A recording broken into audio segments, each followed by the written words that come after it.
On comprend maintenant que le sexe est déterminé par les cellules spermatiques provenant du mâle et que la femelle ne joue aucun rôle dans ce processus.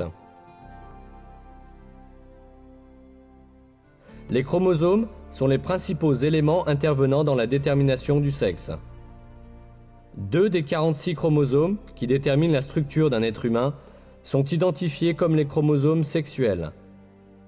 Ces 2 chromosomes sont appelés XY chez les mâles et XX chez les femelles, parce que la forme des chromosomes ressemble à ces lettres.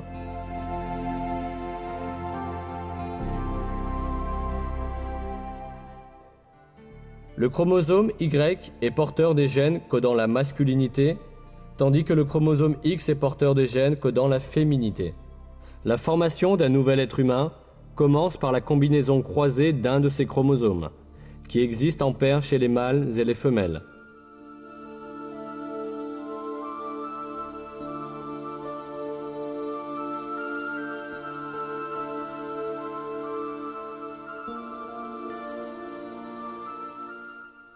Si un chromosome X d'une femelle s'unit avec un sperme contenant un chromosome X, alors le bébé sera de sexe féminin.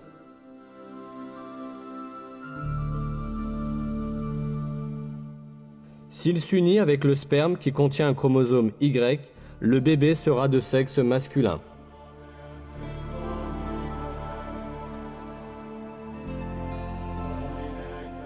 Autrement dit, le sexe d'un bébé est déterminé par celui des chromosomes du mâle qui s'unit avec l'ovule de la femelle.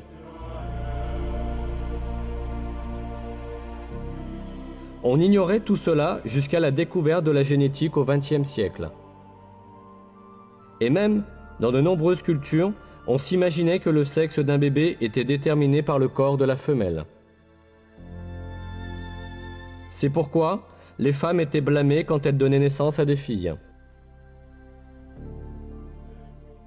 13 siècles avant la découverte des gènes humains, le Coran a cependant révélé une information qui dément cette superstition et a mentionné le fait que l'origine du sexe ne provient pas des femmes mais du sperme des hommes.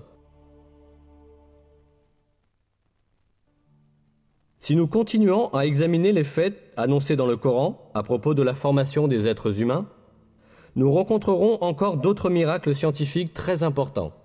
Lorsque le sperme du mâle s'unit à l'ovule de la femelle, l'essence du bébé à naître est formée.